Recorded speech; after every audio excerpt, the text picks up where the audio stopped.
Good evening, YouTubers. Welcome to episode 25 of Shrigleytube TV. It's Wednesday the 27th for me now, on the morning of. I've just come in and I'm going to do the valve cutouts here.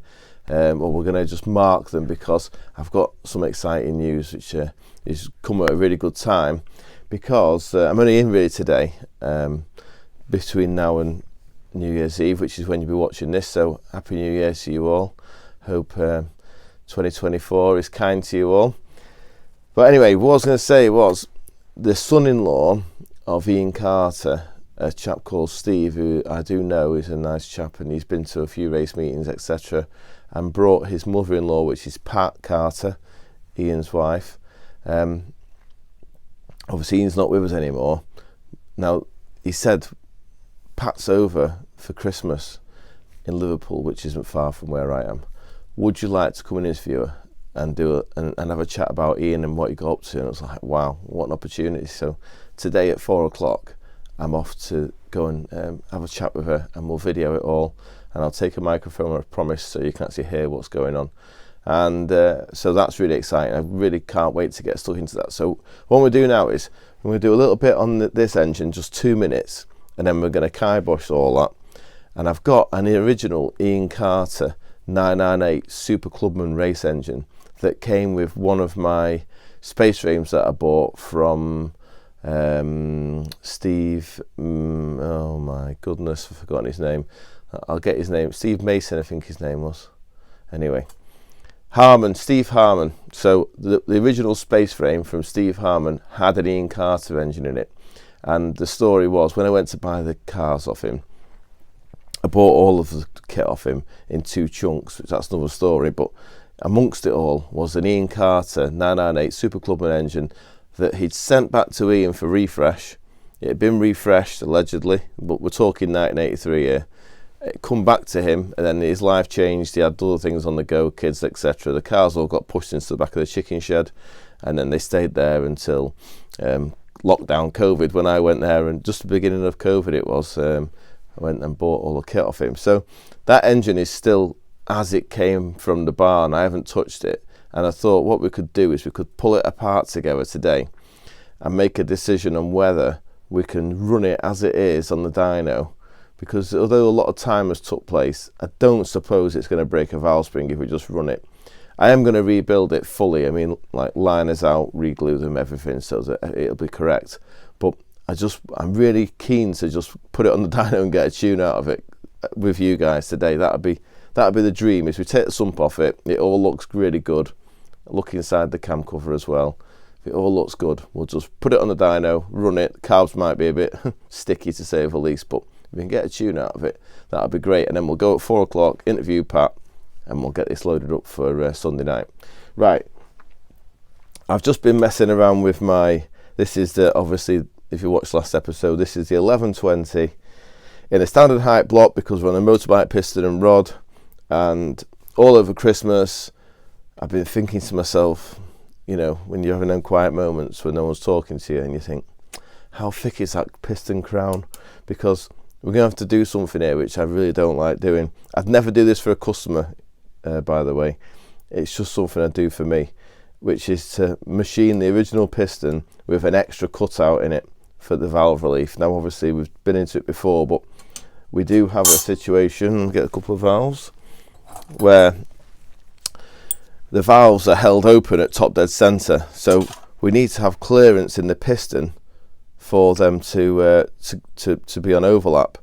Now we use a figure of 250 thou, so from sat on the valve seat to contact with the piston, we need 250 thou minimum. Even though we only run, get these the right way around, we only run say 170 and 150 of thou of inlet lift and exhaust lift. So we have nowhere near the 250, but the danger is, I'll just see if we can zoom in a little bit on this. What happens is, as the piston dwells over top dead center, because we're using a modern cam profile, the inlet valve accelerates faster than the piston moves away. So at a certain point after top dead center, the crank will have moved X amount of degrees rotation, obviously the crank's attached to the chain, attached to the cam, so the valve will have come on real strong, and effectively the valve chases the piston down the pot. So we only have 170 thou of lift at top dead center, but we need 250 thou clearance, so that when that valve accelerates on the cam, it doesn't catch up the piston before the piston gets a chance to go out of the way. If you think about the rod angles straight, so the first few degrees of movement of the crankshaft, they don't really pull it down. It only gets going after about 20 degrees, and then it really pulls the piston down out of the way. So that's why we have to have a big lift clearance, valve clearance figure at TDC. So what I've done is I've just marked these two already. I'll go through doing it with the outside too, and then we'll go from there. But I've just been doing a little bit of a piston height check, and all the pistons come to within a couple of thou, which I'm quite impressed with how uniform my machining has turned out. It's worked out well. That we're not going to have to touch the top of the pistons at all. It's going to be able to just run as it is, which is great. The other thing I was going to say was, while I was on holiday, I was sat there thinking, do you know what I really need to buy? Is a tool post grinder for my lathe. So when I've put the crank in a lathe and I've machined the journal so it's to within, say, 10th hour of its finished size, I can pop the tool post grinder on with a nice radius in the corner of the grind wheel, and I'll be able to finish grind the crank, everything in one operation, which would be fantastic, because it means I can control everything, and that means a lot being a control freak. Right, I'll get on with doing this, and then we'll get stuck into the Carter engine. Right, okay, this is the obviously the pistons are number 1, number 4 at top dead center, and I've got the valves in position in the cylinder head on its dowels. It's clamped on. Now when it runs in the car, it'll have a 20 thou gasket around the outside of here, so it will be plus 20 thou, but we're going to use that as a safety margin. So I'm bolted the head straight to the block now, so we can measure what actual valve clearance we've got at TDC. So on the inlet valve here, it's dead easy to do this. I hope you can see well enough. You just literally lift the valve up, get your vernier, touch on the guide, drop it on, and what we're going to do is zero the vernier, and then let the valve drop and hit the piston, and that figure is how much clearance we've got, which quite alarmingly is 13 thou. So I've only got 237 to find, which is quite worrying, because that's quite a lot of material to lose from the piston. But anyway, it is what it is. We'll have to measure the crown and see. Hopefully the crown will be like 5-6 mil thick. So we'll measure the exhaust as well. The exhaust is going to be 0 that. Oh, we've got a bit more. We've got 56 thou on the exhaust. So we only need 194 of clearance on the exhaust. Let's check what this end is like. Is it a similar scenario? Oh, that's good. Look, the valve height's the same. Must be a head that Bob did that. I've got 18 thou on the inlet on that one. So as you can see, one of the reasons I've done this is, this isn't really the proper way to do it, by the way, chaps. This is just like a rough as anything handy method, but I need to mark the top of the piston. It's very soft, it's aluminium, with the stainless steel valve. So I'm just going to gently tap the valve like that, and what that'll do is it'll just leave a little half moon imprint where the valves come in and just kissed on the top of the piston, and then I can use that as a reference point when I put the pistons in the milling machine to come down with the tool. I'll know where the deepest corner needs to be. So let's leave this now, and I'll take the head back off. I'll show you where it's marked the pistons, and we'll get into the N.Y.Eve Carter engine. Okay, I've just removed the cylinder head, and hopefully if we zoom in, you'll see 2 little tiny marks, and that's where the valve have just gently tapped it and rubbed it against the piston to make a witness mark. So what we'll do next is, I've marked all the pistons up, 1, 2, 3, 4. We'll take the pistons off the rods. We've got a little jig that we can put the pistons in, which has got like a swivel head on it, and what that allows us to do is we can get it in the milling machine, and we can come down with the tool, and we know what we'll do is we'll get the angle off the head, the exact angle of the valve, and we'll replicate it, and we'll come in and we'll machine cutouts. Now I'm hoping that because this part is probably 3 mil deep there, so that's 120 thou. I'm hoping that we'll be able to replicate that at least over here, so we can get to the sort of 200 to 220 area. And when I do a dry build, when I come to build it, what I'll do is I'll put some plasticine in, and we'll get a true replication of how close the valve is going to get to the piston when it chases it down the bore, and then we'll know whether we're going to get away with it or not. Now, you may have been wondering, I've probably not talked about this that much, not that I'm embarrassed by it or anything like that, but when I was younger and I was working at B&J Race Engines, obviously, I was surrounded by Bob, and he loves Lotus twin cam engines, does Bob. So I saw a lot of Lotus twin cam engines and worked on them with Bob, etc. And the power he was getting out of these, they were like 1558 or 600cc, say. And you've seen, I hope he doesn't mind me saying this if he does watch this program, but they were getting like 190 odd horsepower out of these things. So, you know, as far as 2 valve heads go, that was pretty stunning airflow. So I was looking at all these Lotus twin cam heads thinking, wow, they're amazing. How are they getting that sort of power from a 2 valve engine? And I tried to replicate it myself I just literally bored 4 big tubes into the side of an imp head, and then I heated the head up, and I dropped 4 tubes in, and then bolted all this arrangement to it so that we could run the twin 40s. And it was successful to a point. I got a learn rather than a result, should we say, as in the learn was by increasing the inlet length, we increased the torque. So no matter what you do cam wise with it does good torque, but it does it all at 6 and 6.5, whereas really with the Hillman, it's not, the torque's important, don't get me wrong, but you need it to do the bangs per minute. If you want to see the 110 horsepower out of a Hillman, it's got to run to 9,000 RPM, 8.5 to 9,000. You won't, there's no way of getting enough, it has to run fast basically. So yeah, because it was doing its peak torque a bit early, no matter what I've done with it, I've never really been able to get the result I wanted out of it. Now, it might actually suit being on this, having a bit of stroke and not really wanting to hang a load of RPM on it with its shrunken journals on the big ends. It may well suit being on this engine. So yeah, we'll find out in a few weeks time when it's running the dyno. Okay, YouTubers, it's that time. I've been really excited about this for a long time and not had a chance to get near it or a reason to go near it.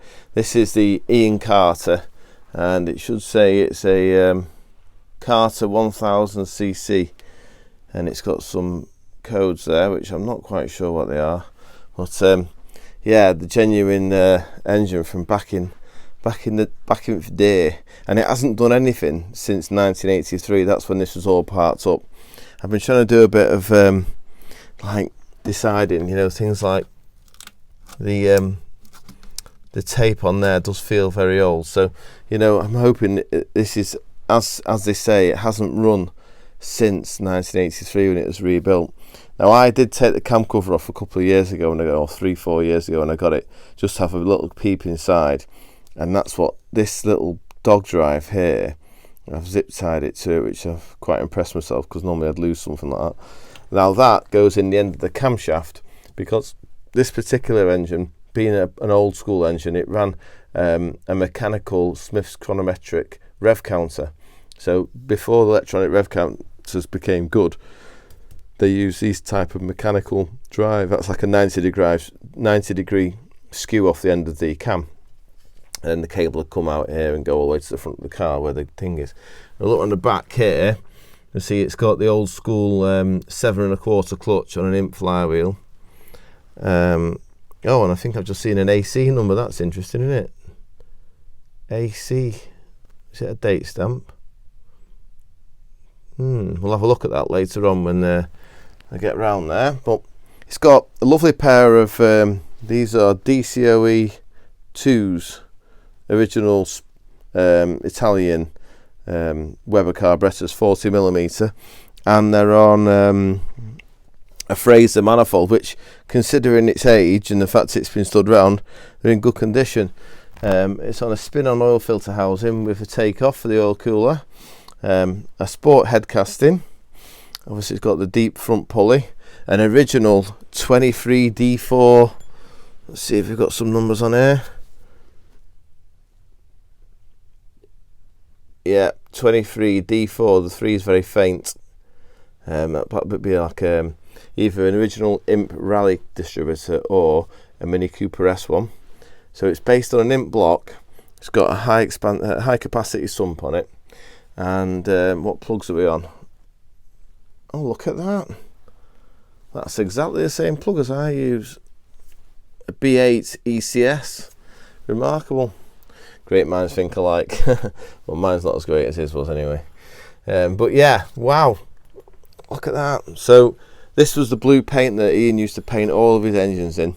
It was like a hallmark of his engine builds. So I'm going to take the water pump assembly off now because we won't need all this. The plan is to take the sump off, have a look at the big end bolts, decide if they're the old school cap head ones or not. If they are, we'll change them for a set of ARP ones. They're the only things that make me nervous about running on a dyno. Obviously, we can, if it all turns over nicely, valves go up and down, etc., we'll put it on the dyno, clean the carbs out with the airline, and try and get a tune out of it today. That's the task. But I've thought about this in detail, and if it is going to do a valve spring, it won't do them both at the same time. We've got an inner and an outer. So if a valve spring breaks because it's been left wide open for 30 years or whatever, or compressed, should I say, for 30 years on lift, then in theory the inner or the outer will catch the failed spring. So we'll hear it go off and I'll just shut it down rather than allowing it to drop a valve and hurt itself. So we'll sort the big end bolts out, and then I know then I'm only going to run it just for the sake of it, because realistically when I rebuild this engine, although some of the parts would all go again, we'll more than likely just put all them in a little box to go with the engine, and we'll put all new parts in it so that we know it's absolutely tip top, because it's sort of too special to mess around with, you know what I mean? We can't take a risk. You look at a piston and you can say, oh, look at that piston, it's like brand new, you know. But realistically, when this ran back in the day, I think it's got quite a wild cam. I have seen it, obviously when I took the cam cover off when I first got it, but it will have been a 9.5 10,000 RPM engine, because that's how they used to run them, you know. But it was different back then because all the parts were newer, and obviously people used to you know, rebuild the engines themselves at times and stuff like that. So, and it was more acceptable for an engine to blow up and have a failure, whereas nowadays it's not really acceptable. And I bet it's on Cooper S points as well. So we're looking here. Oh, look at that. Oh, look at that condenser. That's amazing. That's a proper old school condenser, that is. And if you look, this is the sort of level that Ian went to. Instead of it being on a screw, like a little self-tapping screw, it's on a nylon nut with a little, I think it's 3/16 UNF thread that's been pegged into it. Brilliant. I love it. Right, I've just pulled the cam cover off, and yeah, lovely, absolutely lovely. It's got the billet cam carrier. Now, everything back in the day used to have a billet cam carrier if it ran a high lift camshaft, because when the cam followers come out of the bottom of the cam carrier, what would happen is the tip. So this will have a sleeve in it. Yeah, saying that actually. No, what he's done is, it's not got a sleeve in it. What he's done is, if you look, he's let it into the head. So you see that step there, the cam carrier extends into the cylinder head, so that when the valve bucket, the cam bucket is on full lift, it's still got lots of support, because these will be a chill cast bucket. They didn't have steel buckets back in the day. Luckily nowadays we're able to run the standard cam carrier, because the material strength of the cam follower is so much stronger. They don't mind poking out the bottom of the carrier because they've got enough strength to stay in one piece and go back in again, whereas these used to break when they were on full tip. So looking at this, I'd say, well, the first thing I'd like to say is it's been stored well, because often when I take old engines apart, we get a situation where the condensation from the heat cycles or just the weather and everything means that it goes rusty. But this looks really good, and this looks like an R23 camshaft, which is one of my favourite cams. They're really unfriendly. They don't do anything below 6,500 RPM, but then they carry on forever because they've just got loads of duration. It's a proper old school low lift big duration cam, so that's great. The only thing I will say is I don't think this is a rebuilt engine, because I don't know whether I've got my wires crossed because it's that long ago now, but when I look, do you see that black inside there? That is a tide mark of where the engine last ran, and the oil has sat there, and I know it's been moved around, it's run away. But yeah, I wouldn't expect to see that on a fresh engine. I'd expect it to be all bright and clean, and maybe some sort of like assembly compound on the lobes, etc. And I just dipped the oil, and it's got oil in it. So actually, let me have a sniff of that. Oh, I think it's got Castrol R40 in it. Oh, that'll be a treat when we fire it up. So yeah, it's not quite what I said it was, chaps. I'm afraid I've got that wrong. It's not a brand new engine. It's obviously run before. We'll take the sump off still and have a look inside, so I'll drain the oil next and do that. I just saw another little detail, which quite often the discs used to pop out of imps at high RPM, and I just look at that. Isn't that lovely? Little peggies made to hold the dizzy in so that it can't pop out. Wow, brilliant. Right, I'll get on with taking the sump off now. Right, I've just pulled the sump off the Eve Carter 998, and a bit of relief in that the first thing I spotted when I looked inside the engine was it does actually have the 12 point, the Cosworth style, we'll call them, the Cosworth bolts. My fear was that it had the old cap head bolts in it, but I can see that they've been modified from 5/16 to 3/8 bolts, so it's on a big bolt, and it's also on a Cosworth style bolt. So the first thing I was looking for when I sort of sump off to decide whether we could run it or not was if there was any debris in the pickup. Now this doesn't look like an imp standard pickup. This has got like a shroud around it. This was one of Ian's things that he did. He put like a shroud around the gauze to help it collect the oil off the bottom of this sump, and then it has this baffle plate. This is obviously the strengthening plate with the nuts that back up to it, so that bridges the load between the main bearing cap and the plate there. It's called a block strengthening kit. And then he's also got this tin plate, this Carter style tin plate with the holes, and that obviously controls the oil around the left handers, keeps it where it needs to be. So I don't feel like I need to go much further with this, because if it was dying, we'd see it, if bearings were falling apart and stuff, we'd see it in the gauze. I don't plan to run it for a long time. It will all be coming apart properly for a rebuild, and we'll put a rear oil seal conversion on it, etc. But for now, I think what we'll do is just literally, I've got a nice bronze drive oil pump gear there, little strengthener as well, for little stays welded there, or is it brazed? I bet it's brazed, isn't it? It'd be brazed, that, yeah. For the back of the oil filter, oil pickup pipe. I put a little loop pipe on the oil filter, so that can be the pretend oil cooler, just so it can run on the dyno. It turns over lovely and free. So we'll I'm not even going to clean it up. I'm just going to put the sump straight back on again, and then we'll get it on the dyno and get a tune out of it. Right, we've bolted the engine on the dyno now, and I've just thought we'd better have a quick look in these carburetors, because obviously 1983 was a long time ago.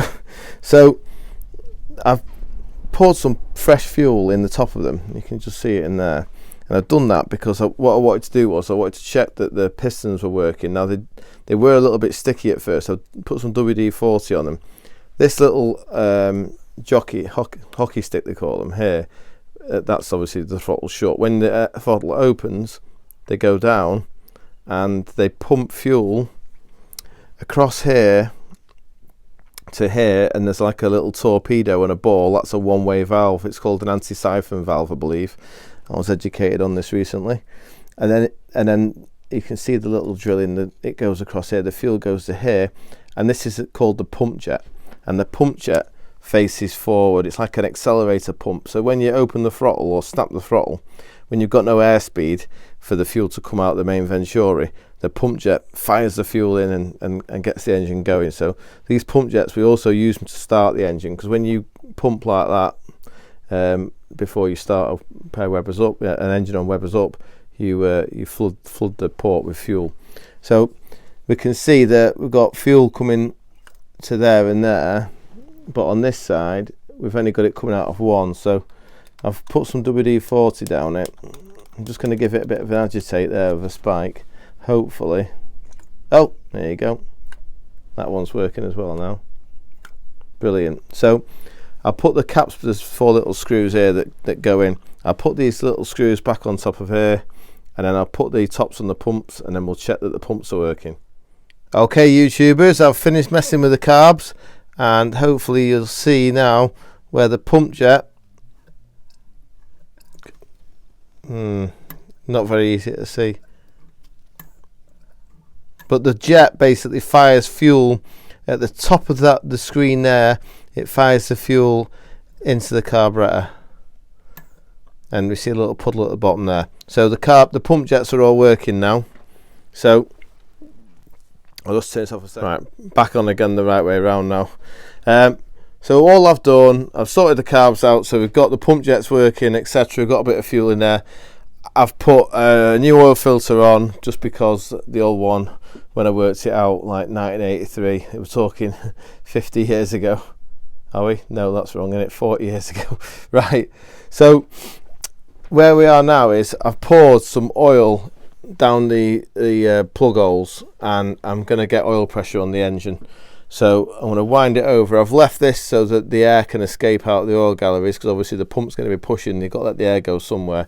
It just speeds up the priming process. So hopefully now I'll put this on. I'll just flash this across here as to excite the starter.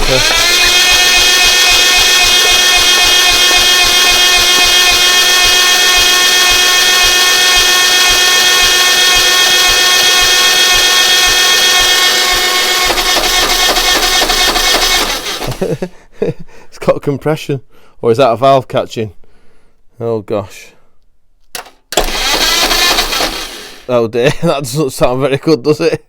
Right, we'll have to abandon this. We might have a sticky valve or something. It didn't sound smooth at all. Okay, it's not looking too good for the engine. I've put a spanner on him and turned him round, and when numbers 2 and 3 come to approach top dead center, the engine locks up solid. I can push it past, but I suspect it's got some debris of some type, because the engine's laying at an angle like this.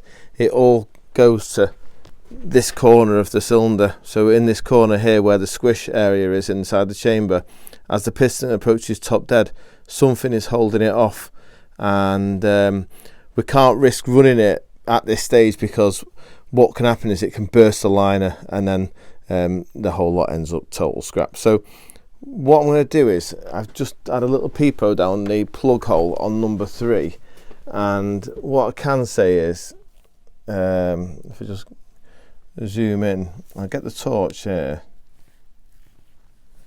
I think I can see, if I get the torch just right, he says,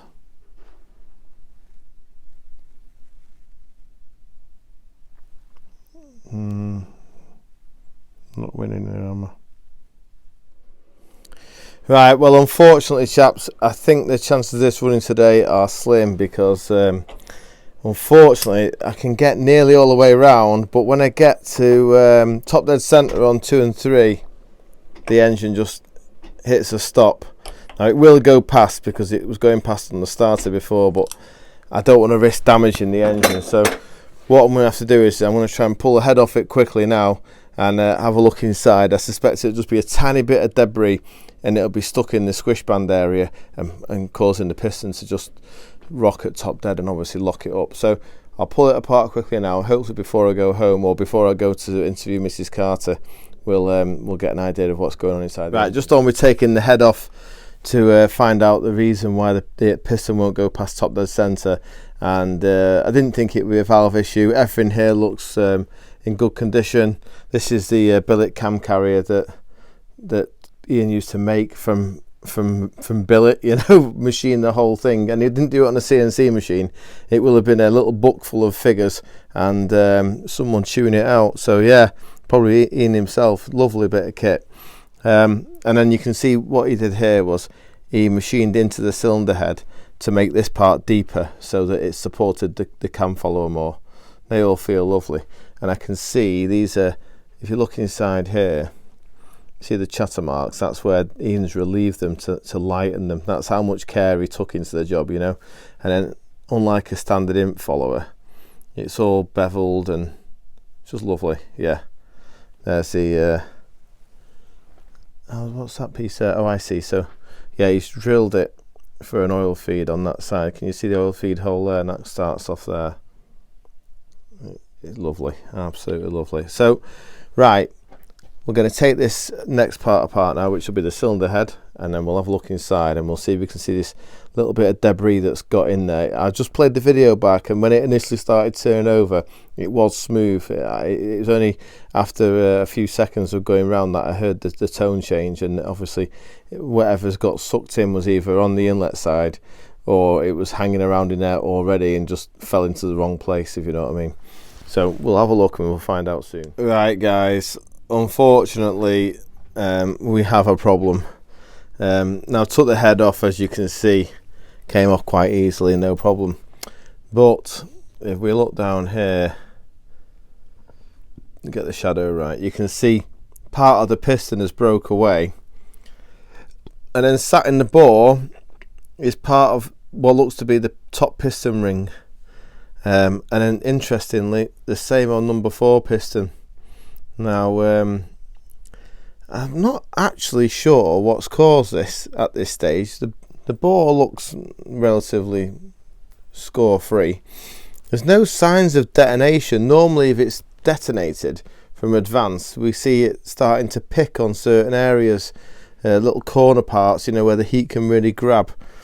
I can't see any reason why the pistons have failed, other than potentially it's just because they're really old. So I'm trying to decide, if I zoom in there, looking at the carbon on there, I would say that has run in a failed state. And obviously that piece that's in this cylinder is missing, and that is piston ring there. So yeah, I will be honest, I did think this had been rebuilt and it was come as a freshly rebuilt engine, but to be honest, I can't remember what was said. It was such a long time ago when I bought it. It may well have been just a spare engine or going for a refresh or whatever. I mean, the head's nice, it's got big valves, so it's a big valve N.Y.Eve Carter head, and it doesn't look to be like it's had any aggro either, you know. Looks like it's first time around. No hassles. A few marks just here where that bit of piston ring has been landing. It doesn't feel like it's damaged it. I think we caught it just in time. Obviously, listening to the video, it started off okay, you know, it was going round okay, and then it just went off. So what I've got to make a decision on now is where I go next. Do I just break it all to a million pieces and put it in a box ready to be rebuilt properly, or do I slot 4 pistons in it of a known quantity and just get a tune out of it while it's on the dyno? I'll have a sleep on it and I'll get back to you. I've got to pack up tools anyway now and go and see Mrs. Carter.